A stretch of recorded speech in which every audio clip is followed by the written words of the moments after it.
Last season, the big story in Boston was Jayson Tatum making the leap to stardom.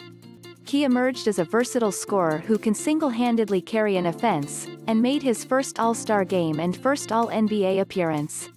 The praise he received was well-deserved, but it overshadowed the fact that his wing partner, Jaylen Brown, made steady improvements of his own. That trend has continued into the early part of this season, and after Brown's stellar performance on Wednesday night, he can no longer be overlooked.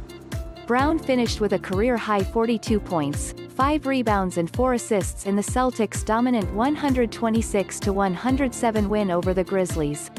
It was a brilliant outing, and exactly what the Celtics and their fans would want to see from Brown.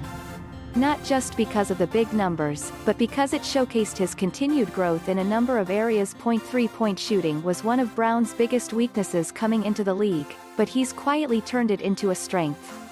He's now a reliable catch-and-shoot guy, knocking down 41.9% of those attempts last season. Against the Grizzlies he went 7 of 10 from downtown to match a career high, and while he did hit some spot-up looks, he also showed off his off-the-dribble game. After his big night he's up to 44% from 3 on the season, and continues to prove that teams need to guard him beyond the arc. Playmaking is another area where Brown's game has advanced. He wasn't required to do much of it when he first arrived in Boston, but that's changed as he's taken on a bigger role within the offense, especially this season with Gordon Hayward gone and Kemba Walker sidelined due to a knee injury. Brown has risen to the challenge, and is averaging 3.4 assists per game, which would be a career best. He's making better reads when he gets into the lane, as you can see here. Later on in the ball handling section, there's another example. And he also threw one of the best passes we've seen from anyone this season, threading the needle to Tatum on the fast break. It may sound simple, but one underlying reason for Brown's success in the previous 2 areas is he's a lot better at dribbling. His handle is tighter and quicker, and he can now confidently make moves in tight spaces, go past people and create opportunities for both himself and teammates.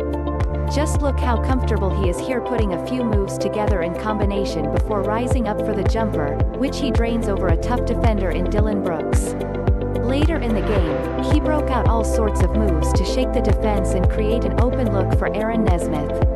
He just didn't have these skills early in his career. Brown's continued improvement throughout his career has been quite a joy to watch, and is a testament to his desire to be great. We hear a lot about players who make the leap, but not as much about the ones who gradually enhance their game year after year.